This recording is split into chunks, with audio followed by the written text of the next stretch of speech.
Good evening, Internet, and welcome to our second episode of the week, episode number 311 of the Comic Watchers Show.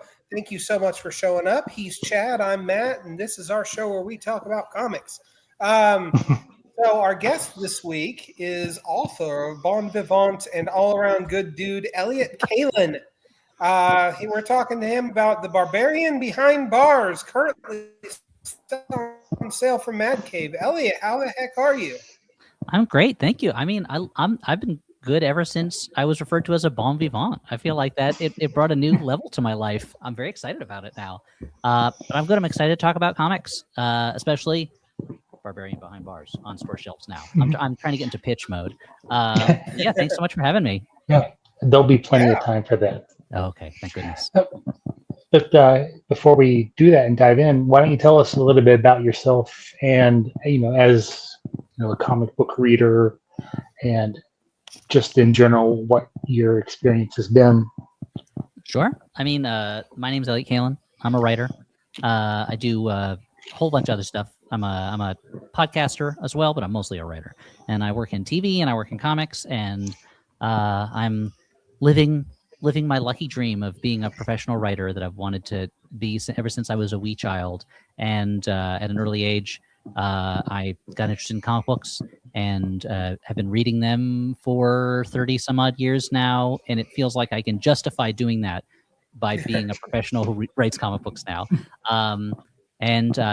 For my comic book work, people may have seen one panel from a book I wrote years ago for Marvel called Spider-Man and the X-Men, where there's one panel where Spider-Man is talking to Sauron, and Sauron's saying that he doesn't want to cure cancer, he wants to turn people into dinosaurs. That's my everlasting legacy in comics. But I've written, right now I'm currently writing Harley Quinn for DC. I've been writing that for a little while. Barbarian Behind Bars is my new book for Mad Cave. At Aftershock Comics, I co-created Maniac of New York, a kind of slasher satire comic that I'm very proud of. And I've worked all over the place. I've written a couple of children's books, one called Horse Meets Dog, one called Sharko and Hippo, and one called Sadie Mouse Wrecks the House that just came out last year. And I came out with a book last year about joke writing for adults called Joke Farming from the University of Chicago Press. And in television, I was a writer of The Daily Show with Jon Stewart for a long time. And I worked on a show called The Who Was Show that for children. And I'm currently... I can't say much about it, but I'm currently working on a Ghostbusters-related project that I'm excited about. And in television, I worked on the Netflix version of Mystery Science Theater 3000, which was another long-time dream of mine. So I've gotten to do a little bit of all these things that I've been like checking off the boxes from when I was a kid of the things that I want to write and work on, and I'm almost out of boxes now. So and I have to start doing new things, of which Barbarian Behind Bars is a mostly new thing. It's a book about a Conan the Barbarian type, barbarian warrior from another dimension, lands on Earth, kills his opponent, and then is immediately arrested for murder and thrown in jail. And he can't speak English. Nobody knows where he came from. And his public defender has to figure out how to handle this situation while he tries to get out of prison the only way he really knows how to, which is to fight his way out. And it's very much in the style of kind of like B-movie pulp of the 70s and 80s. It's super violent, but it's also kind of funny. But I wanted to write something where I was like, I want to write something that I cannot show my parents, and so this was where I got to from that. But yeah, I'm just an all-around comics and comedy and television writer, and I will be until they bury me in the earth. So that's pretty much all that's pretty much all there is to know about me. Okay, well, that's one hell of a resume, my friend. Tell us kind of the genesis of Barbarian Behind Bars. Like, where did this idea come from? So I find I get there are two ways that I get ideas. One is while I'm sleeping. The other day I dreamt a pretty much full kind of 90s style neo-noir that I want to write as a screenplay. And I was like, this is a good dream. It's like I'm watching a whole movie. But otherwise from, watching other things, seeing other things, and thinking about how to put twists on different elements. And so I think the inkling behind this first started I do a podcast called The Flophouse, which is a podcast about bad movies. And we did a show about the movie Masters of the Universe, the old He-Man movie. And He-Man goes to Earth and he has an adventure, and then he goes back to Eternia and I was like, this guy is causing so much trouble. They arrested him. Like, how do you handle that? Like, how would that work exactly? There's no record of him. And even though he speaks English in the movie, like a real character from another dimension would probably not speak English. And so it was very much, well, then what would happen in that situation? Like, what happens when you combine kind of fantasy elements with prison elements, and what could be the tone of that if you just leaned into how dangerous that situation would be, and also kind of how pulpy and ridiculous that situation is. And that's where it came from. It's in this book. I'm reuniting with my the artist that I worked with on Maniac of New York, Andre Moody, and with that book, it was a similar thing of like the disappointment I had for decades over Jason Takes Manhattan. When I was like, I love New York so much, like it needs a slasher story kind of like worthy of it. And so Maniac of New York is kind of my way of taking a slasher story and fitting it into, well, how would that work somewhat in the real world? Oh, in New York, they'd try to catch this guy, they'd fail because he's an unkillable death elemental or whatever, and they just kind of live with it. And just become a thing that just a part of living in New York is that every now and then this guy in a mask kills a bunch of people. And so I really like to take a thing that exists in kind of a movie world or a fiction world and be like, well, how do you make that slightly more real? If you put that in a slightly realer situation, what would happen? And so I think that's where Barbarian, where the kernel of it comes from, That's awesome. And I definitely want to come back to your disappointment in Jason Takes Manhattan. We can talk about that. Because it's like it came out when I was a kid, and again, New York was the most important city in the world to me and still is. I grew up in New Jersey, dreaming of the glittering spires of New York, and I was like, this is going to be amazing. Oh my God, there's so much stuff that you can do in New York. It's the greatest city. What's going to happen? But I was too young and I was too afraid of those types of movies. And so it wasn't until years later that I finally watched it and I was like, oh, like it's like not really in New York very much. And like, even when he's there, he doesn't really look like New York. Like and the idea of like, that is like, we're in New York City. What are we going to do? We're going to go to Times Square. We're going to go to a bar. We'll go to the sewers. We'll be in a bunch of back alleys. And even as a kid, even as a young adult watching it, I'm like, New York doesn't really have that many alleys. Like this isn't, the subway doesn't look right. This doesn't make any sense. So it was for years I was gestating just that idea of like, well, what would it really be like if you could really take advantage of the city and how great a city it is, how many different kinds of people live there, how many iconic locations are there. And then I had to be like, well, I have to justify this in some way. Like I can't just have it. I can't just write a story about a guy running around killing people. And so it became a kind of satire or metaphor about how specifically gun violence, but problems in general, America tends to, if there's not an easy way to solve them, just kind of like live with it. They just kind of let it happen. And so that's what that book came about. But when you call it Jason Takes Manhattan, there's already been characters that took Manhattan, and they were the Muppets, and they made the most out of Manhattan. You watch that movie and you're like, this is New York. They are doing it. This is New York stuff. So it was a high bar to clear, and Jason unfortunately did not clear it. Nope. But couldn't do what the Muppets did. The Muppets outbested Jason in that one. Should have stuck to Crystal Lake.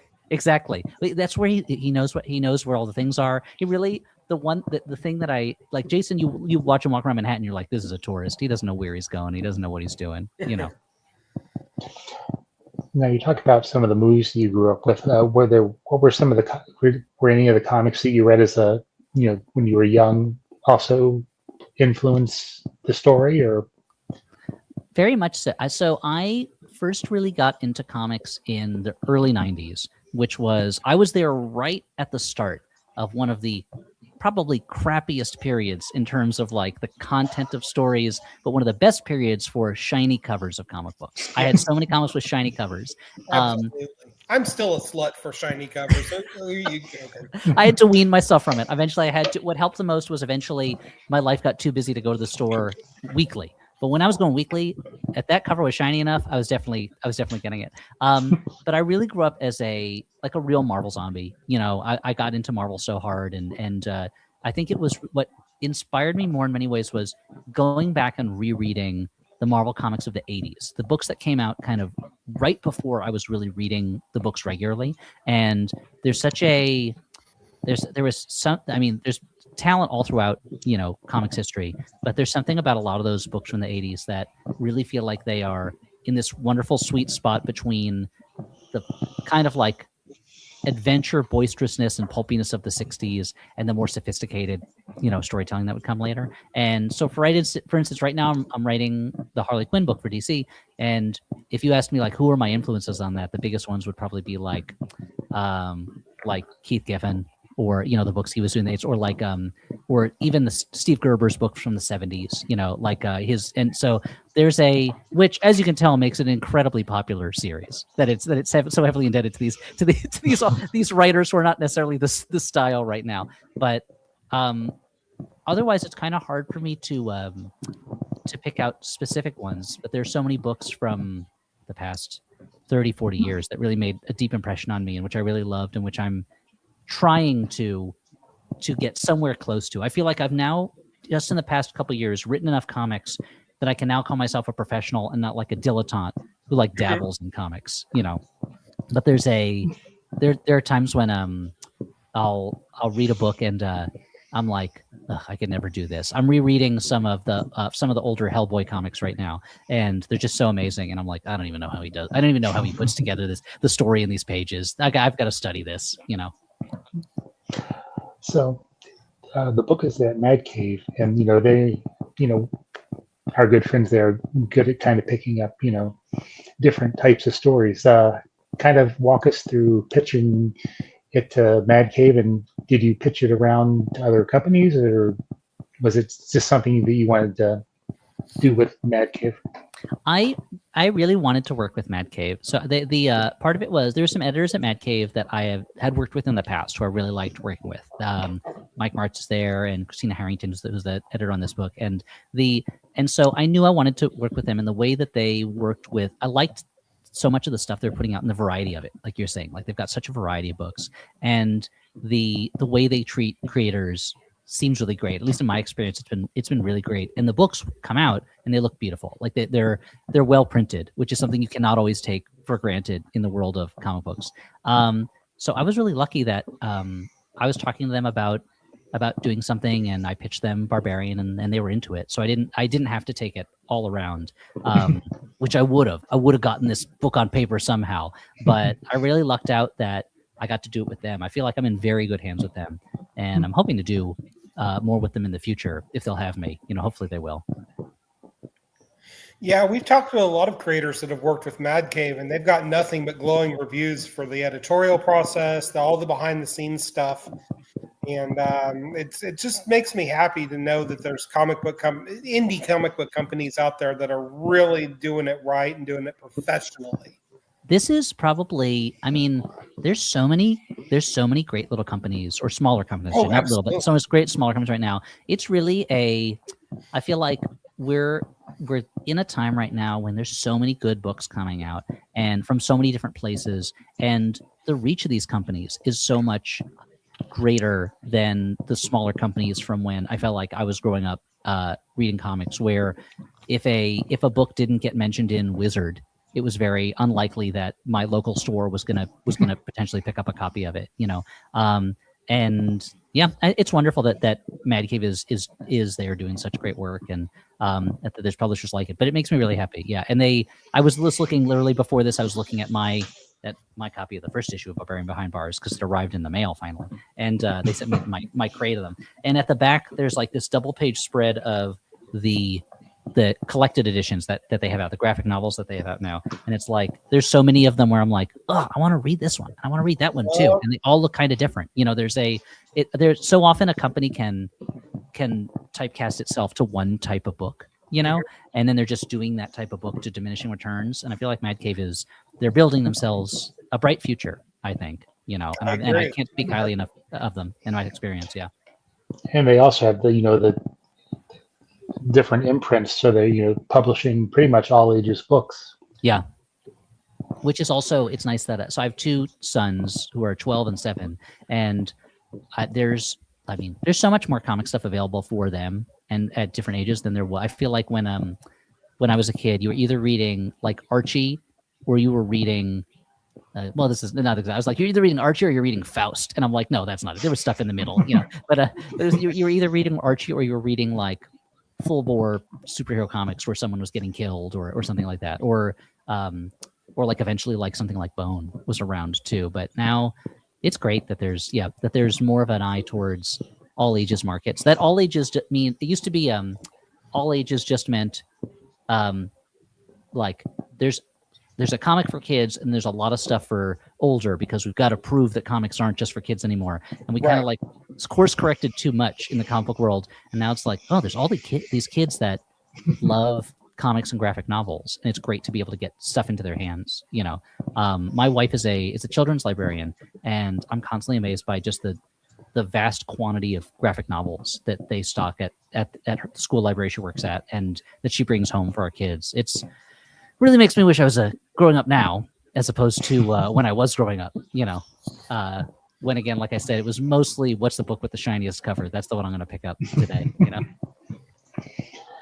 So as you were working on the book, was there anything from your, TV experiences that you brought into, the writing? And because I know you didn't work on it, but I feel like there's a little bit of Oz in the in the book, with the different prisoners. With the sitting. Yeah, the very much so. I mean, this is I'm someone I think about writing process a lot, and that's what the book that I wrote.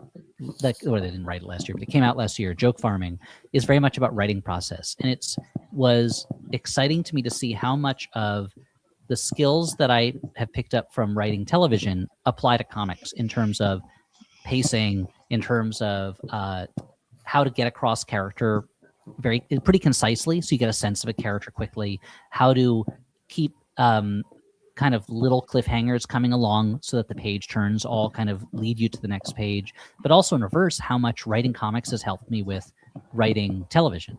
And often I will, if I'm working on a scene for a television show, often I will try to break it down as comic pages first so that I'm really picking the most important moments and then highlighting those, because it's very easy to just write page after page of dialogue that doesn't go anywhere. You get caught up in kind of banter between characters, and suddenly you've got 3 or 4 pages of dialogue where you're like, no one's really said anything of note for this entire time. We can't have this. And writing comics has helped me to learn how to distill things to a very specific moment so that you can keep scenes on point and concise, and the characters making the most of each line of dialogue. But otherwise, it's been, I think, all forms of writing, the skills are relatively fungible to each. There's things you have to accommodate for the medium, but knowing from television, kind of how do you write something that, especially for me, continues to deliver jokes or continues to deliver fun moments, kind of at a regular pace. How do you keep an audience invested, and how do you keep them coming along? And that's been the most important thing, Yeah, I was going to kind of ask you about how you do, the comic timing, of making sure jokes hit, on the page, because it's kind of different than, TV. Yeah, you have no control over the pace of the reader, whereas on television, you're controlling the speed of delivery.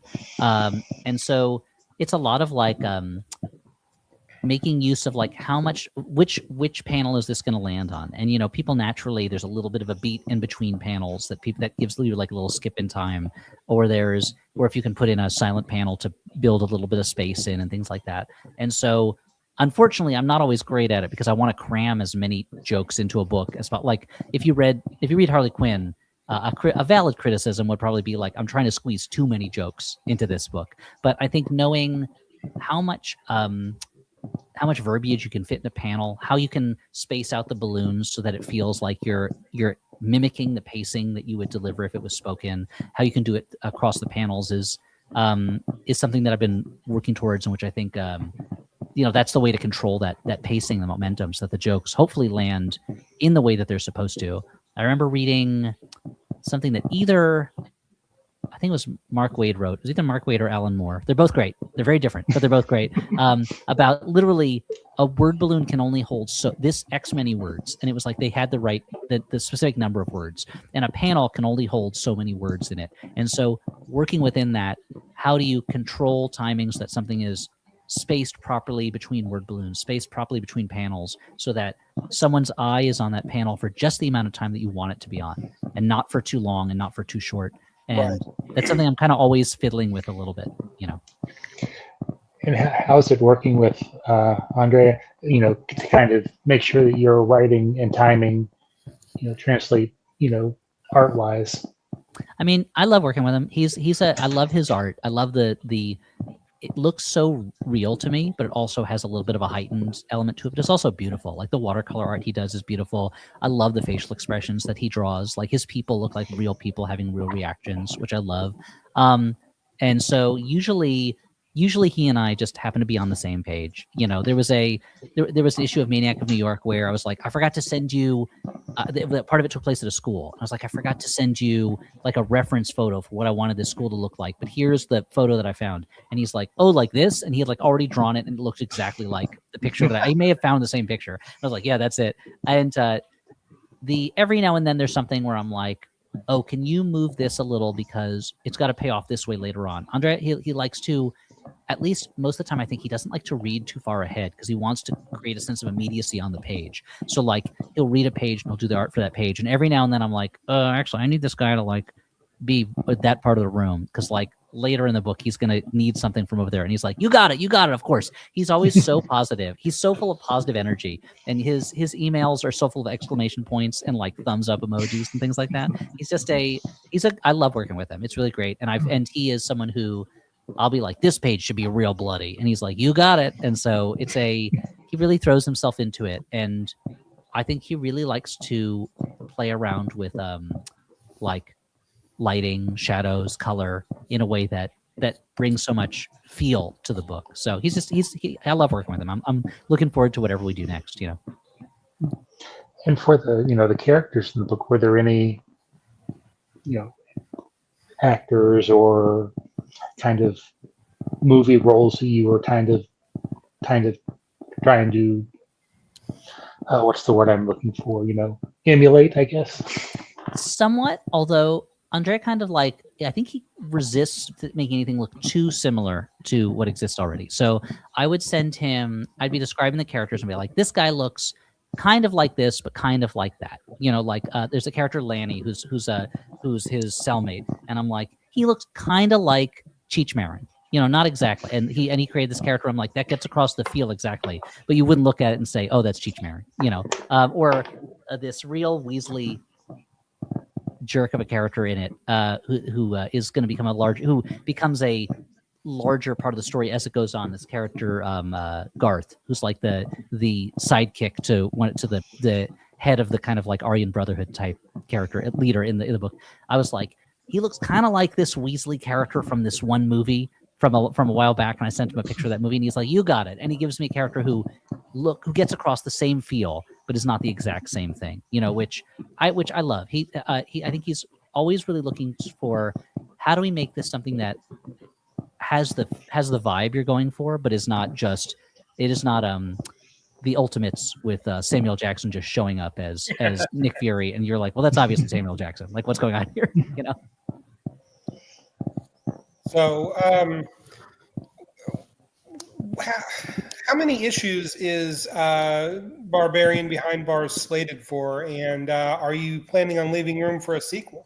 So it's scheduled for 5 issues. It's a type 5 issues. Okay.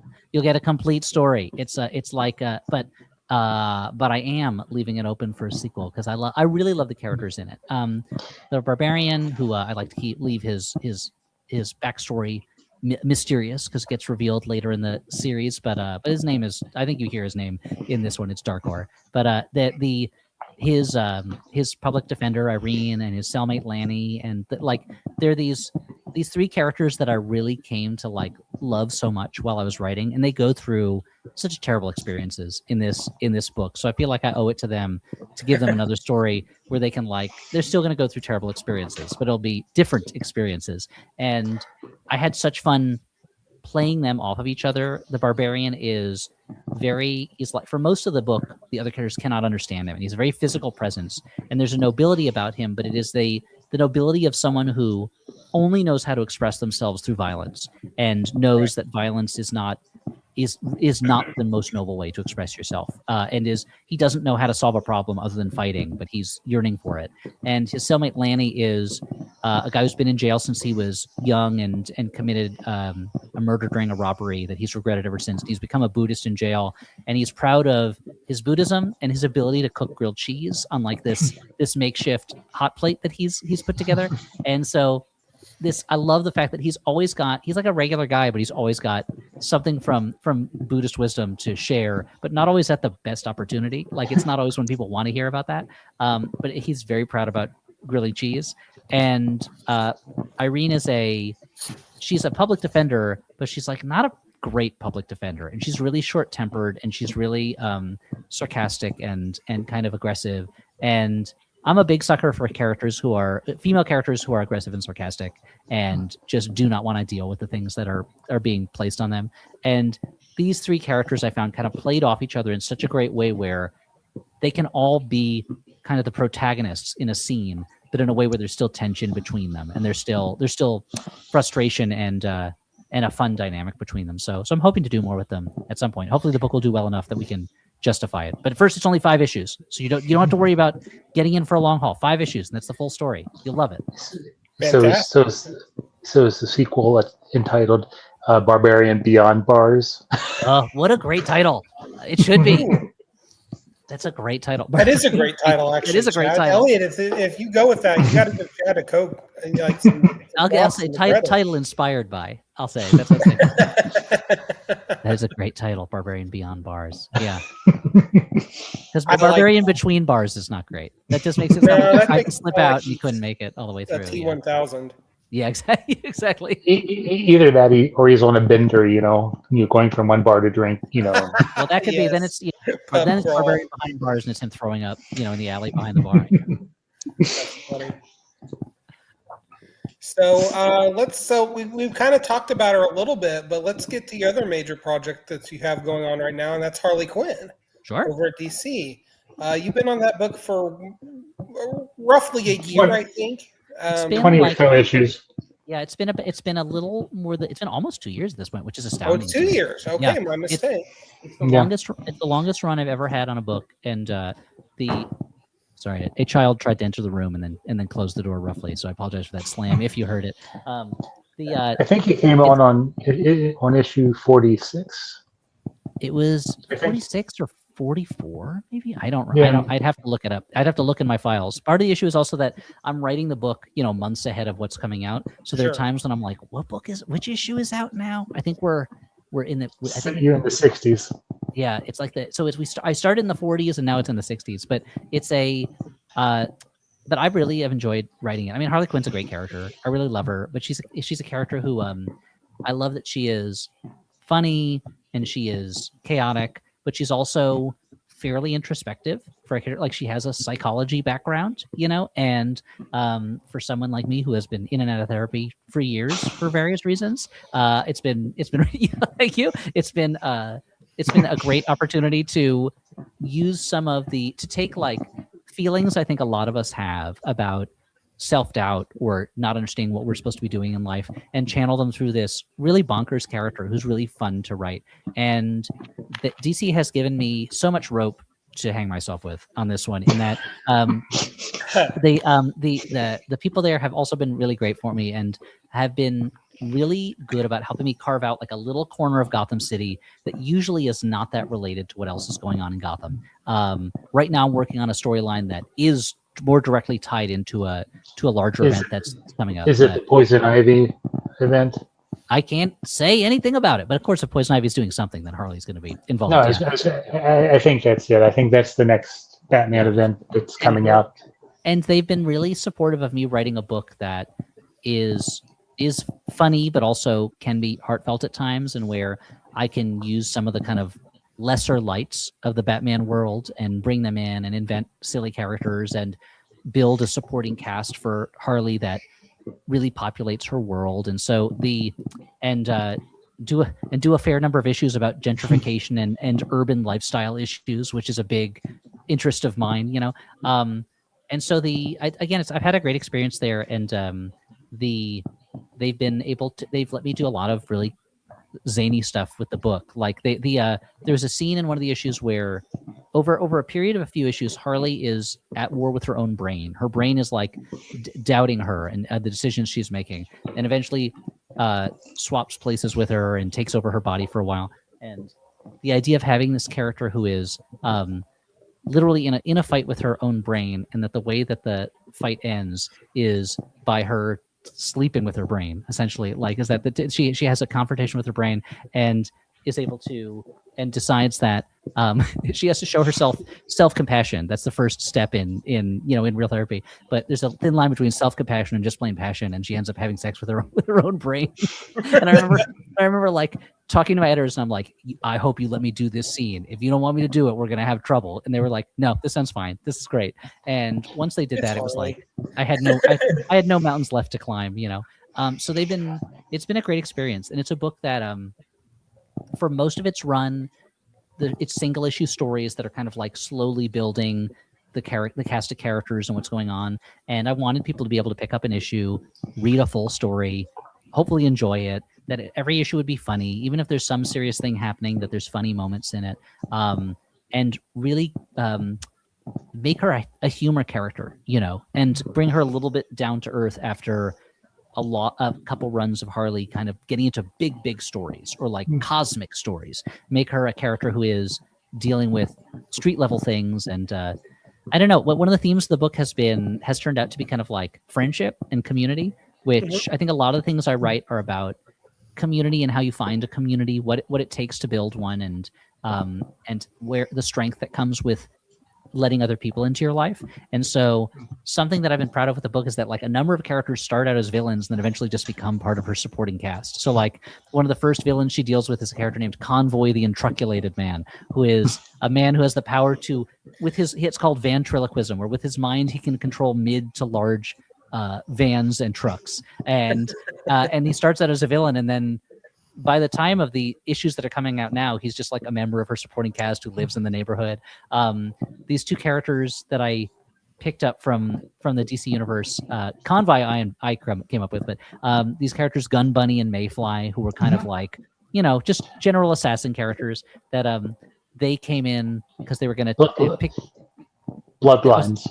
Yeah, exactly. Yeah, Bloodlines character. Yeah, and they came in. I'll say to my editors, I'm like, give me a list of like kind of C and D list villains that I could play around with, and they'll pitch them to me. And I was like, I want to take Mayfly, and Gun Bunny was always with Gunhawk. I want to take Gun Bunny away from Gunhawk, and now the two of them are friends called the Gun Buddies, and they're assassins. Like they take contracts, but they're really about female friendship and about supporting each other and being really close friends. And by this point, they're now friends. They've shot Harley a couple times, but by now they're friends with Harley. And like I love just taking these characters and taking them from being villains to making them supporting characters. And so it's been a very fun run. And in the storyline that's coming out right now, it's in the aftermath of the KO event, which I still don't fully understand, but it's okay. But the where Harley has become kind of two people, and one of them is this character Bat Quinn, who is my take on what Harley's take on what the Dark Knight from the Dark Knight Returns would be, and the storyline's called the Hark Knight Returns, HARQ for Harlequin, and it was very fun for me to reread Dark Knight Returns and be like, I'm gonna take this, and I'm gonna take this, and I'm gonna take this, and I'm gonna do Harley's take on it where she can't quite pull it off. And it's been super fun, and I'm looking forward to. This is the longest storyline so far. It's a 6-issue story block, where the longest storyline before had been 3 issues. But I'm excited to see how people take to it once they realize that I think it is not going to go the way that they expect it to. So, Was when you were got on the book, was there a level of trepidation? Because when I think when most people think of Harley Quinn, they think of the Jimmy Palmiotti and Amanda Connor run. Mm-hmm. Even though Alex Ross, I think, created her, or Paul Dini did for Mad Love, and then that was her first. But they really kind of Palmiotti and Connor kind of set a bar. Yeah, I mean, their run is great. I went and reread their run before writing this, and I think the thing they accomplished was taking this character and making her into a character. Like that on the animated series, like she was such a charismatic character, and I think it was. And in the Mad Love book, they're really like they give her emotion, but there isn't still. She was so defined by her relationship with the Joker, and even in like that great the episode of the animated series Harley and Ivy, where it's her and Poison Ivy together, like it's still like, oh, this is her night out from the Joker, And I think the Palmiotti and Connor run did such a great job of making her a character that doesn't need to be in his orbit, And I think since then, different writers have done a great job of building on that until now. I think it's been long enough that I don't feel like I'm in the shadow of that run quite the same way, but I'm certainly building on on the foundation they laid of making it so she can stand on her own 2 feet. And one of the fun things about doing this run was right at the beginning, my editors, Ariana and James, they said to me, they were like, here's 2 things we don't want you to do. We don't want you to do multiverse stories. And I was like, great, no problem. I don't want to. And they said, we don't want you to do Joker stuff. And I'm like, great, no problem.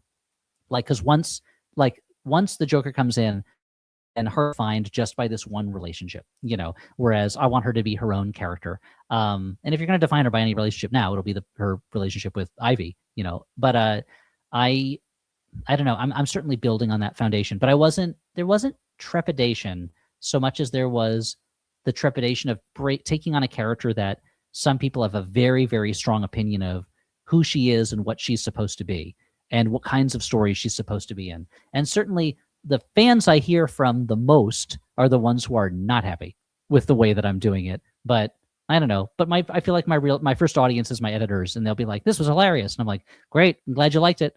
And every now and then my mom tells me when she likes a joke that was in one of the issues. So that's good enough for me, And I know that this is a corporate character, so I'm only on it for a little bit, and then I'll take my leave at some point, and somebody else will take over the book, and they'll find their way to do Harley. So it's like just like life. I know this is a temporary jaunt, and I'll try to make the most of it in my own way as much as I can. What a long answer that was. I apologize. My answers have been very long today. We love long answers. It gives us less pressure on us. So, no problem. My cat is being insane in the background, so please bear with me. No worries, no worries. My question to you is, a character like Harley Quinn is similar to Deadpool in a lot of ways, in the sense that it's easy to write a one-dimensional version of that character. Yes. How did you get inside of Harley's head to avoid such a calamity? Thank you for saying that I avoided it. I appreciate that. I think anytime I write a character for anything, my first step is I say, what is it about this character that I personally relate to? I don't want this character to be a duplicate of me, because I'm not Harley Quinn. That would be insane. I don't live that life. But what is it about this character that I relate to and feels real to me? And with Harley, it was a lot of like those issues that I mentioned earlier of like self-doubt, not thinking you're good enough, not thinking you deserve, the things that you have, but also feeling like we've all had times in our life where we feel adrift, we're not sure what direction to go in. And I think starting the book out in a place where Harley was looking for a direction, looking for something to do, to find, and also tapping into the part of her where it's like, well, if I was in that situation, this is what I wish I could do, but I can't because I'm a sensible person who has to live with the consequences of my actions. But if I was Harley and I didn't have to, how would I handle this? I think that was a big part of it. There's something that Chuck Jones once said about writing Daffy Duck, where he was saying, we look at the Daffy inside of ourselves, like the part of ourselves that is Daffy, and we bring that out. And that's the Daffy Duck that we write, so that you aren't just writing a one-dimensional character. And I think you're right. Especially with humor characters, there's a temptation to just make them either joke machines or to make them just kind of like destruction machines in the case of Harley and Deadpool, and to not give them real motivations, real feelings about what they're doing, real wants, and I think that's the secret to both of them, is to treat them like real people. When you're writing a character, treat them like a real person. And even if all of that doesn't end up on the page, the feeling behind it will end up on the page, and people will be able to pick up on it. But it also means that, like, yeah, Harley's not just bouncing around going like, I broke this thing, whoa, like that. She's got feelings, she's got emotions, and she has desires and ways to try to get them, and interacts with other characters, and treating her like that, and not just making her not just making her Bugs Bunny, but Bugs Bunny's a pretty rich character. Not just making her Woody Woodpecker, who's a pretty flat character, Right. And the best Deadpool stories. It was such a. I remember what a mind opener it was, and maybe this is more of an influence than I was realizing. That first run of, was it Joe Kelly on Deadpool? The Deadpool book in the 90s where... Yeah, with Ed McGuinness on art. Yes, with Ed McGuinness, where it was like, oh, for the first time, this character has a history, has a psychology, has feelings. Like, it was like, oh, wow, they're really taking this character who... He's a cool dude. He's got katanas. He can kill anybody. He's always making jokes. And they really made him someone who had yearnings and feelings and a real inner life. And it was really exciting. I remember reading that book when it was first coming out. It was just so exciting to see this character unfold as a real character. Yeah, most definitely. And Yeah. Harley's, you can say the same for Harley. Yeah, And, I think that was that. Sure, you're following in some pretty big boots, or pretty big footsteps. Oh, for sure. anytime I went back and I reread also when I was preparing that original Mad Love one shot that Paul Dini and Bruce Timm did. And it was like, oh, right here, there's so much, like, they take this character who's just kind of like a goofy henchman for Joker and giving her feelings, and giving her feelings that involve the Joker, but like this kind of tragic essence of she just wants the love of this guy who is a monster, and she's trying her hardest and she gets beaten up for it. But by the end of it, the tiniest hint of affection from him, and she's into him all over again. The kind of the sadness of that, and it raised her into a new level from someone who, as far as I know, in the cartoon series, originally they were like, we need a cool looking henchman for Joker who can stand in the background. And there's just something about her that made them more and more interested. And so I'm definitely, yeah. And she's definitely, through the years is becoming even more developed, through your work, through I think it's Rachel Carlson's DC Icon novels and stuff like that. Yeah. I mean, the fact that it's very funny to me that Harley Quinn is now probably like the fourth biggest character in terms of public understanding of the DC characters. It's like there's like Superman, Batman, Wonder Woman, and then like Harley Quinn, basically. Yeah. And like, take that Flash, take that Green Lantern, and or Aquaman. Take that Aquaman. And I feel like a character like that, a character can only achieve that level of notoriety to the general public if there's something in them that's kind of special to glom onto. Like the same way that if you ask like Marvel characters, even someone who doesn't know anything about Marvel characters knows who Spider-Man is, knows who Hulk is. Right. Like, and it's because I think, beyond just the fact that they look amazing, is that there's an extra element to their core that you can glom onto that makes them more than just a visual and a power set, and that's Harley Quinn. She doesn't really even have a power set, to be honest. So it's just her as herself. She has a mallet. She does have a mallet. She sometimes has a baseball bat. In my run, she has a lot of sticks of dynamite. She has her hyenas, which I have to admit, and this is my secret shame as a writer on Harley Quinn. I can never figure out what to do with those hyenas, and I often just kind of leave them in. I'm like, Harley's just gonna not mention that she has pet hyenas for a couple issues. If there's one element about Harley that I can never quite figure out, it's what to do with her hyenas. Someday maybe I'll figure it out. Now, are there any other DC characters you'd like to work on? Because I know a couple years ago you did kind of the tentpole story for Tales from the Dark Side with the Damian Wayne's Teen Titans team, and that I felt that pretty much that really captured his character and the other characters down.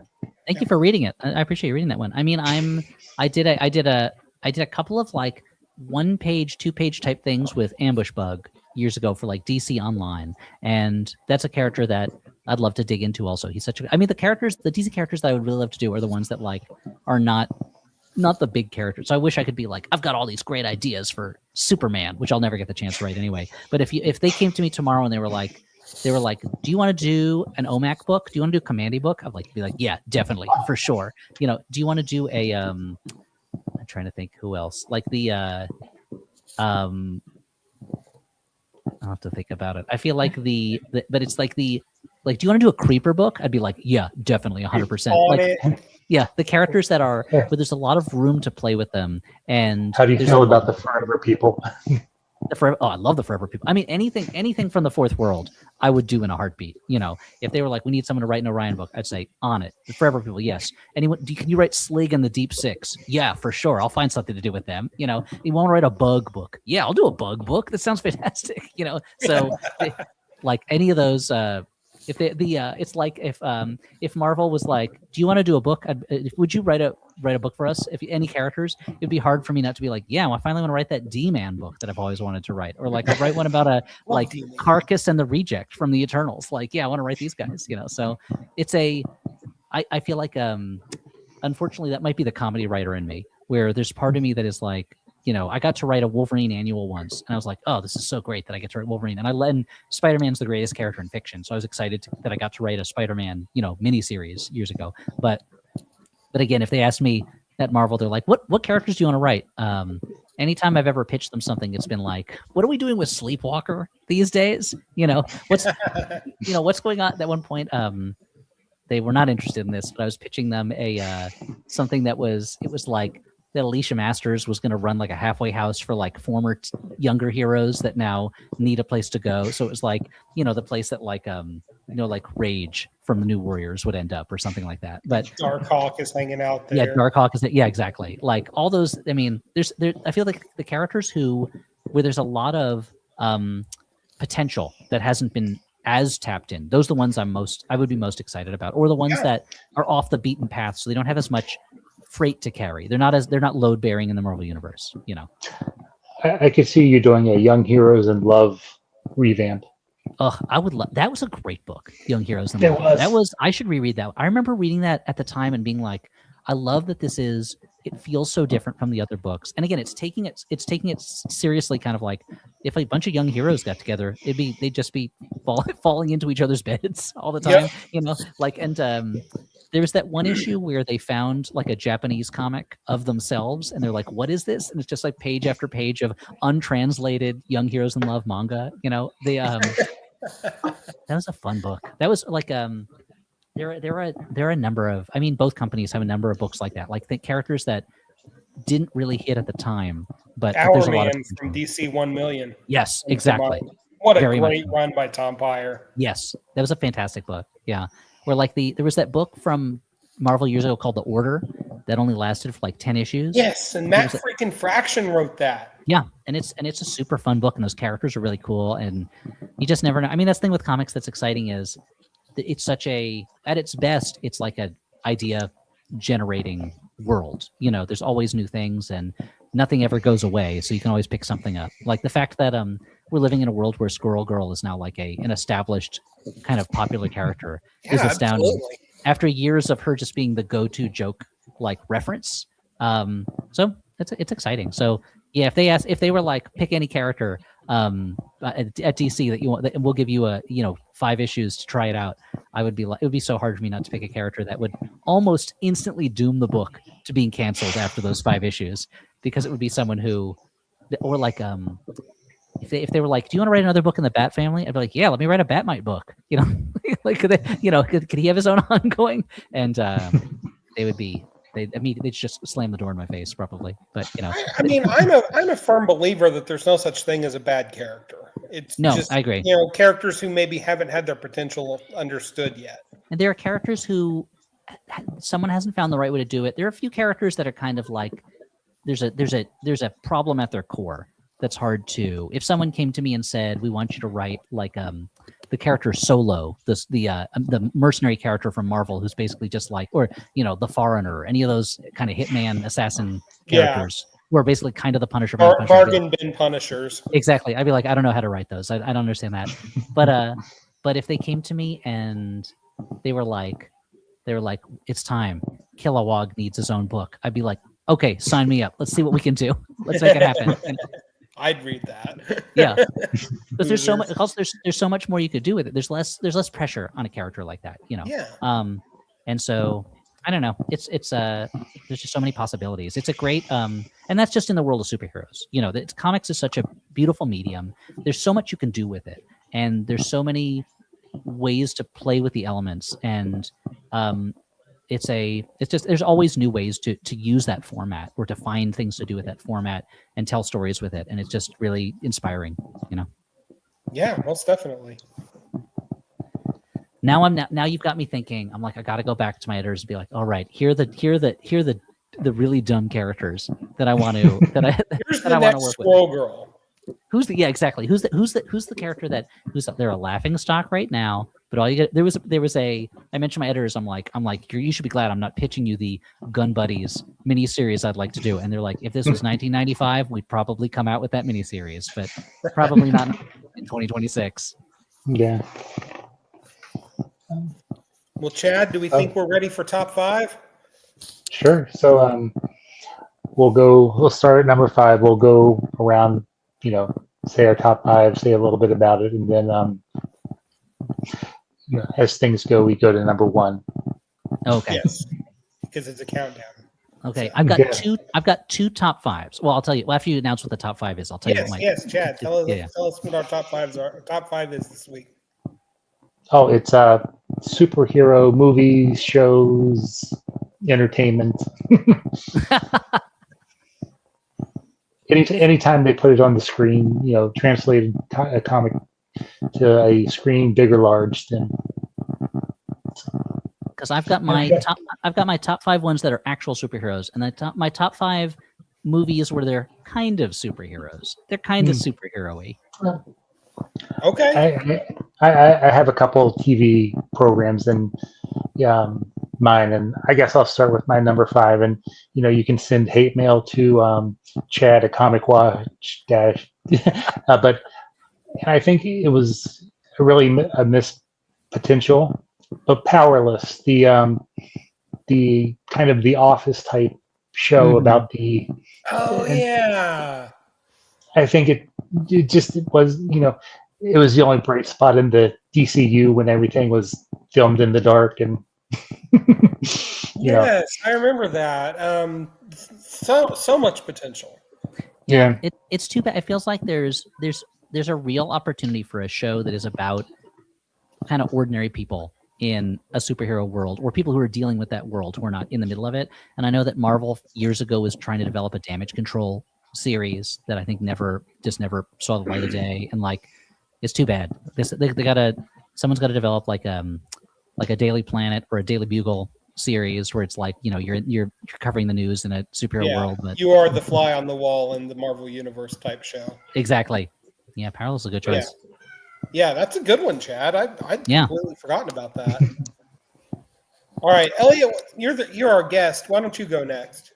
My 5th on my orthodox superhero adaptation ones was the Fleischer Superman shorts from the 40s, which they're so beautiful, and they're that's like the platonic ideal to me of a Superman story, which is literally just a bad thing happens, Superman flies in and kind of takes care of it, and then he flies away. And the colors are so bright, the animation looks so good. It feels so it's one of those things where you're like, oh, it feels like I'm watching a comic book kind of alive in front of me. And so I really love those. Oh, that's a great choice. Aside from the, kind of, it was, par for the time, but kind of the blatant racism. Yeah, I mean, I'm not counting Japators, the one that's particularly racist. I'm more like the one where a dinosaur gets thawed out, or the one with the mad scientist with the robots. I think anything beyond anything earlier than certain times, you're gonna have to accommodate an unfortunate amount of racism. Yeah. Yes, most definitely. Thanks for mentioning that, Chad. Thanks for making me sound like a terrible person. Appreciate it. Yeah. Asterisk. That's why I'm here. My number 5, and I got to really put some thought into this. So I'm going to deliberately exclude anything from the MCU, just because it would otherwise comprise my entire list, and I don't Mhm. think that that's fair to the other things out there. But I'm such a Marvel zombie at heart that I can't help myself. So, my number 5, it would probably be Batman '89. And I know that's like a super obvious thing, but you guys were there in '89. There was Sure. nothing else like it culturally that had ever happened. The amazing thing about the '89 Batman is it's a super fun movie. And I remember when it came out, everyone was like, finally, like a serious superhero movie. This is so dark. And you watch it now, and it's so silly, especially compared with how dark stuff got. But it's but it's such a that's I mean, like the it looks so great. Like it's so fun to Yeah. watch. Yeah. And Bat Dance, come on. No. All right, Chad, number 4. I'm going to have to go with the kind of what got me into comics as a young kid, but the Super Friends. Oh, nice. I still have my Super Friends bed sheets, Oh, much to my wife's chagrin. I don't want to get, but I even when they were put on the HBO, streaming service, they are hokey, but it's kind of fun to go back and watch them. And then it kind of a tangent with that one would be, when Batman and Robin and the Joker and stuff appear on Scooby-Doo. mm-hmm. Absolutely. Yeah, it was amazing that Scooby-Doo lived in a world for a while where he could run into Batman or Sonny and Cher or the Three Stooges or Abbott and Costello. And it's like, what a world. Or the this is. Globetrotters. Or the Globetrotters. Yeah, exactly. Yeah. All right, Elliot, what's your number 4? I think my number 4 is The Incredibles, the first Incredibles movie, which I remember seeing that and I was like, so he did it. Like somehow it's so hard, I think, to do an original superhero in the movies and get across that feeling of like the characters are fully formed, they have a history, and like the action scenes are so great in it. The way that Brad Bird does it is just it's so fun. And like that's when I was really excited to show that to my kids when they were old enough to watch it. And there's a moment in it where Dash is like running from the bad guys and he's about to hit water, and he realizes that he can run across water, and he just starts laughing because he's so excited about the potential of his own abilities. And that meant so much to me when I first saw it in the theaters when I was like in my 20s, I guess. Just this character who just gets a moment of like exulting and like, I don't know if I can do this. I can do it. And it's I just think it's such a fun movie, Yep. It's pretty much flawless. Yeah. And curious aside, it took me forever to realize that movie is not taking place in modern times. It's taking place in the 60s. Yeah. And it just didn't. It's like it's got the whole aesthetic going for it, of course, and the cars and the clothes, et cetera, et cetera. And just for whatever reason, my brain did not translate. Oh, this is not set in modern times with a cool aesthetic. It's actually set in the 60s. Well, I think it helps that the characters aren't acting too like overtly old timey. Yeah.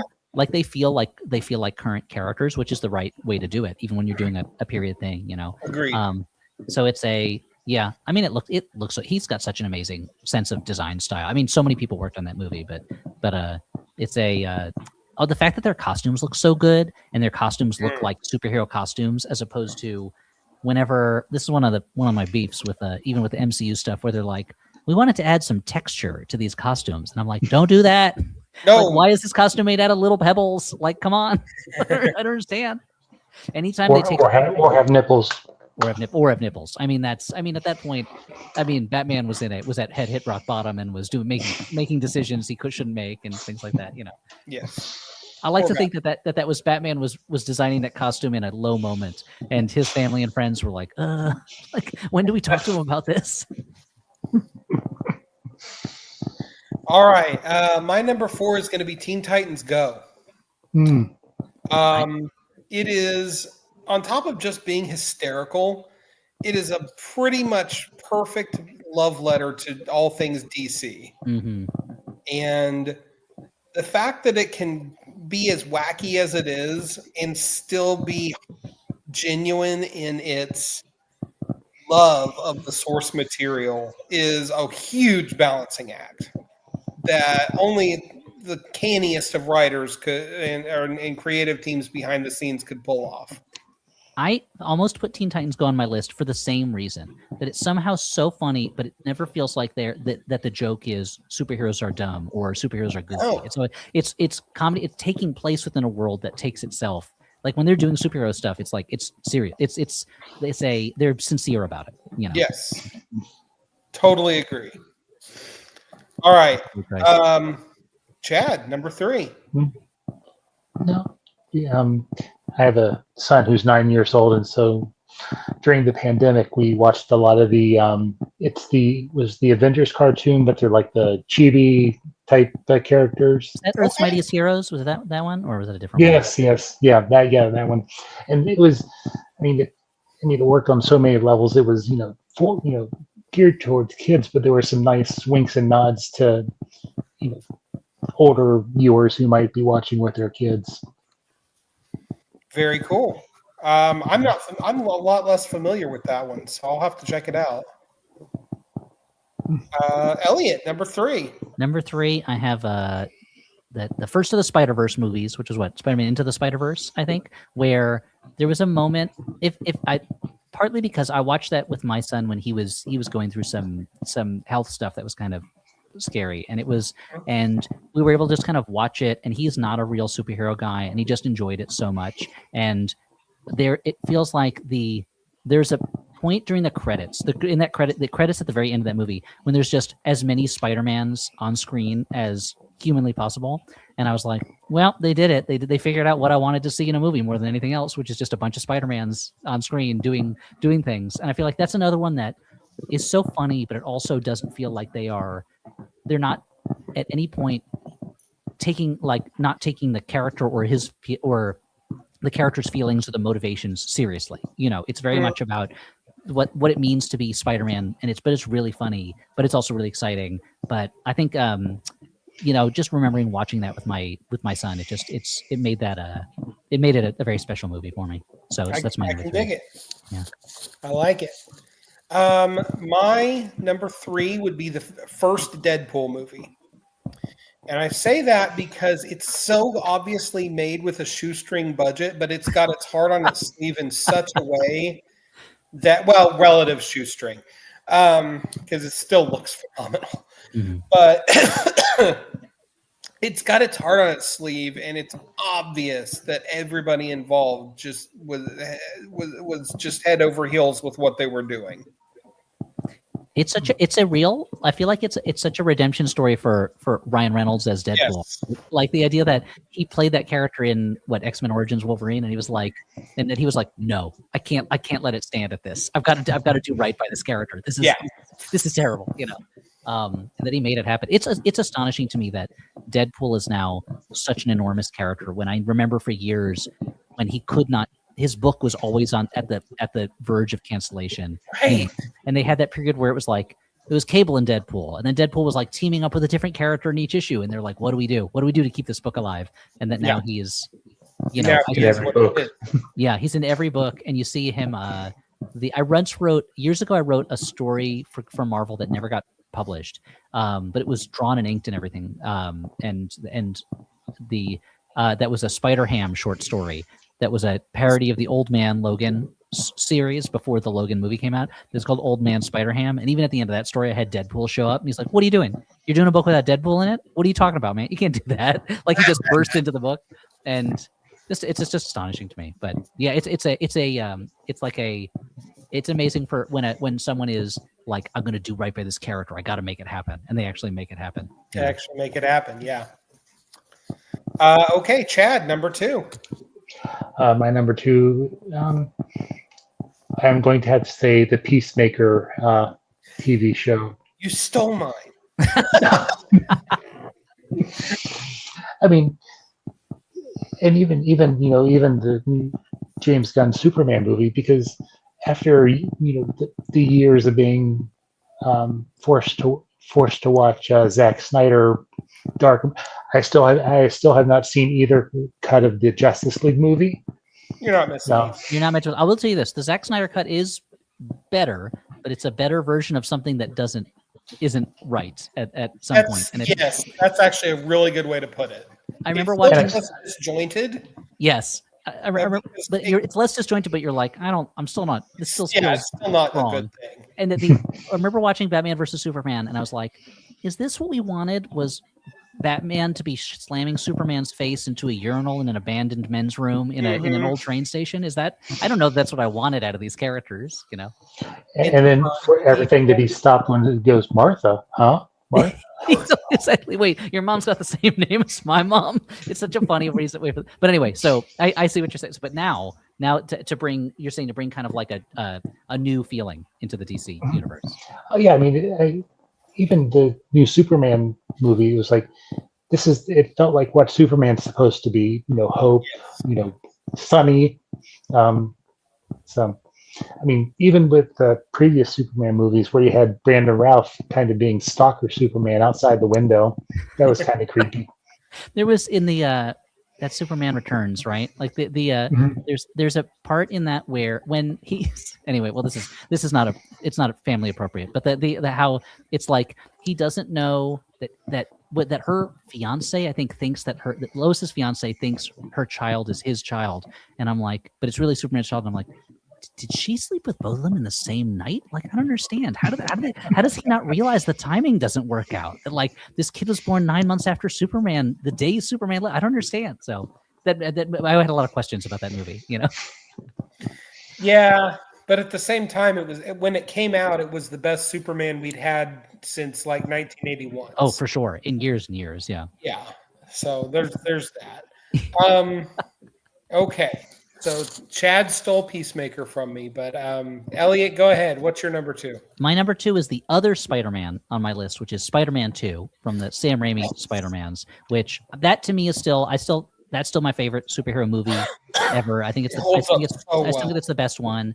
They did such a good job. Like the Dr. Octopus story is so heartbreaking, and there's all the stuff with Peter's like the journey that he's going through, but also the action scenes are great in it, and it's so bright. I'm like a big fan of bright stuff. I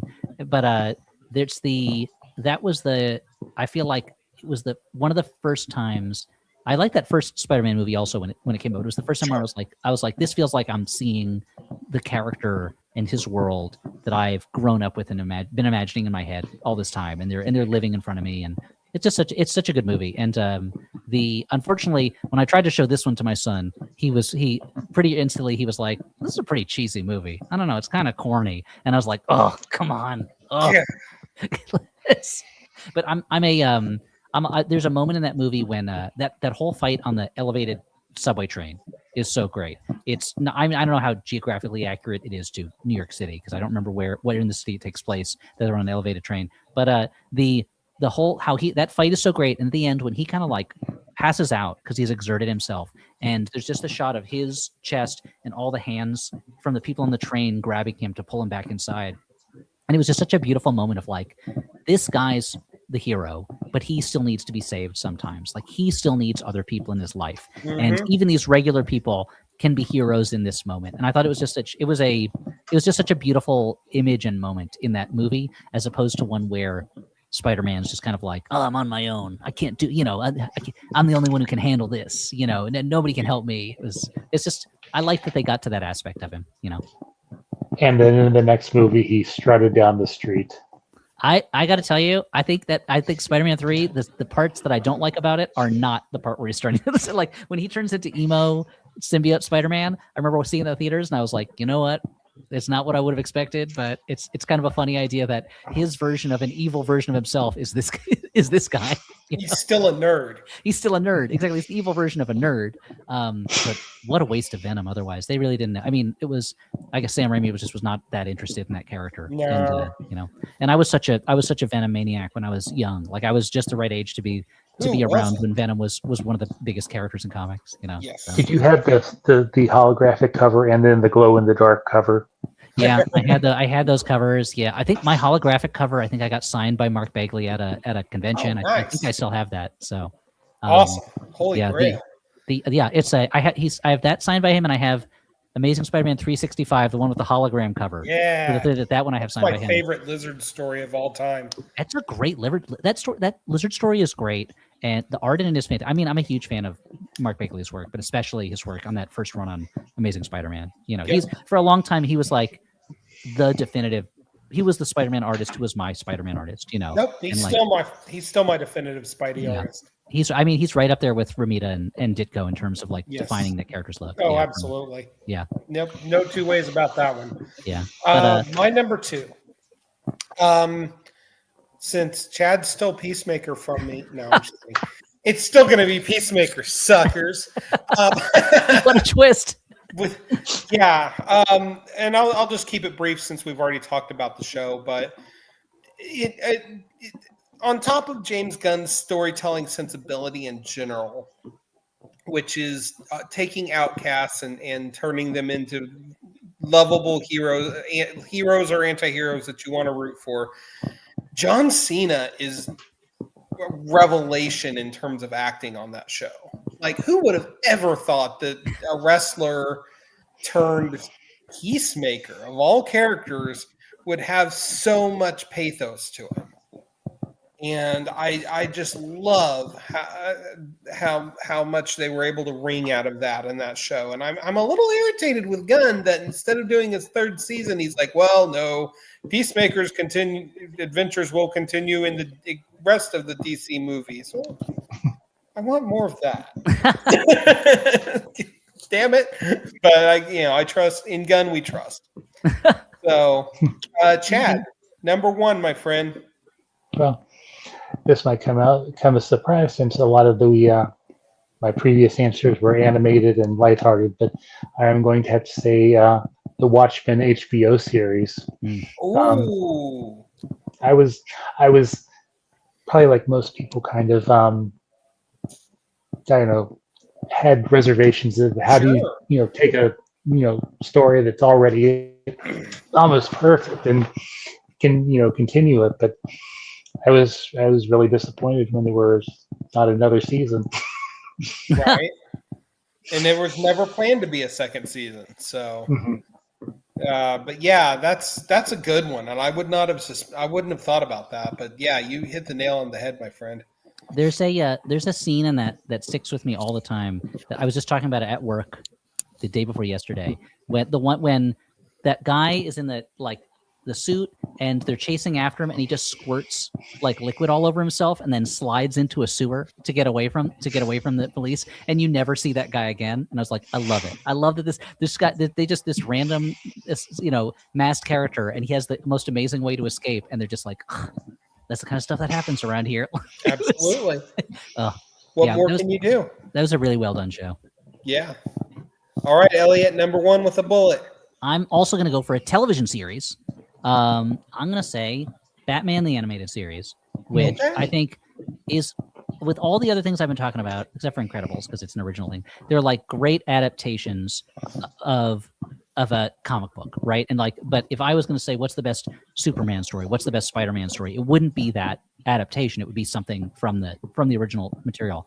This might be a controversial thing. I think Batman the Animated Series is the best Batman thing there ever was. I think it's actually better than any of the comic books, to be honest, and better than the movies. And I feel like they somehow managed to figure out how to make the platonic ideal of what a Batman series of adventures would be. And the animation's still beautiful. The design of it looks amazing. The voice cast was amazing.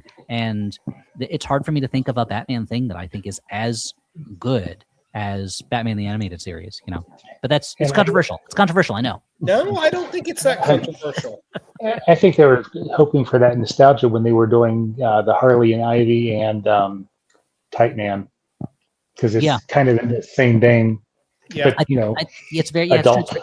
Adult, and the look is very similar. But the Batman is that show, how it it was on Kids WB, it was a kids show, but it had such a seriousness of purpose about it without feeling grim, and I think about it doesn't have the edgelord crap. Exactly, and there's episodes Mr. Freeze episode. What is it? Heart of Ice, the Mr. Freeze, and like and the Harley and Ivy episode, and the one with what's his name, the Gray Ghost, like the older hero that Bruce Wayne was a fan of, where they get such pathos out of it and such real character feeling. And I remember just that show, there was like nothing like it on TV. No, and there still hasn't been anything like it. Yeah. So that's my pick for number one. All right. My number one, we also have already talked about, so I'll keep it brief, but Spider-Man 2. Oh, it was almost my number one. Almost. I just, there's never been a better superhero movie made, period. Sam Raimi, Tobey Maguire, everyone involved, Alfred Molina, Kirsten Dunst, they all just, they read the homework and they nailed it. Yeah. And it's a shame that the follow up to it was such a letdown in terms of quality, but you know what can you do? You know, it's been almost 20 years now since Spider-Man 3. And I feel like that's the nature of comic books too. I mean, I know these are movies, but like you get a great story, and then right after it, you get kind of a dud. And it's just the nature of it. Yeah, I mean, if somebody asked me like, what is the essence of Spider-Man or the superhero in general, I would say you need to watch Spider-Man 2. That's a great point. Like, if someone was going to ask me, like, what is it you like about superheroes, and I only have 2 hours to experience it in, I'd be like, yeah, this is the movie to watch, and it's all there. Yeah. Yep. It hits the nail on the head. So, all right. Well, Elliott Kalan, thank you for hanging out with us tonight. We appreciate it. The books, we've got Harley Quinn from DC, and we've got the Barbarian Behind Bars from Mad Cave. And also we've got Elliott's podcast, The Flophouse, which you should definitely check out. So, yeah, if you want to hear, it's a bad movie podcast. That's really more of a guys just making up silly nonsense podcast. Hey, there's absolutely, listen, the MST3K guys have been doing that for decades. So. Oh, I mean, they were very much an influence on us. MST3K was a shining beacon for me, absolutely. Growing up, and continues to be. But yeah, it's a Flophouse podcast. We've been doing it for a little more than 18 years now, and it's and so there's a lot of episodes, and we will continue to do it until someone forces us to stop. It hasn't happened yet, but it may at some point. When I get old enough that my children take the microphone out of my hands, they'll be like, "Okay, Dad, we need you to stop now. It's time to rest. You've earned it." Well, Chad, what do we have on the show? Next week we have Christopher Condon coming. Awesome. We're going to be talking about Ultimate Wolverine, Ezra Kane, and I get to geek out about Star Wars Rogue One. Geek out about Star Wars Rogue One. There you go. So our guest tonight has been Elliott Kalan. Elliott, where can we find you on social media? Well, first I want to say thank you so much for having me. This has been such a blast. I love talking to you guys. So thank you so much. I am. You're welcome anytime. Oh, thank you. Well, we'll see. I'll be back when there's something. I have to look up. I'm on Blue Sky, and I'm looking up what it is right now. But it's at elliottkalan.bsky.social, whatever. It's ELLIOTTKALAN. I think I still have a profile on Twitter, but I don't particularly use it. But if you want to get in touch with me, you can DM me there, and perhaps I'll check it at some point, and I'll find out. But otherwise, the best way to follow me is to follow me in podcasting. The Flophouse is where that's where you're most likely to learn about me and what I'm doing. And I do another podcast that's on hiatus right now, but it's coming back, called Clueless. That's in the Smartless Network. It's a game show podcast. And cool. And I did I should mention a series I did the year before last with Roman Mars, the host of 99% Invisible.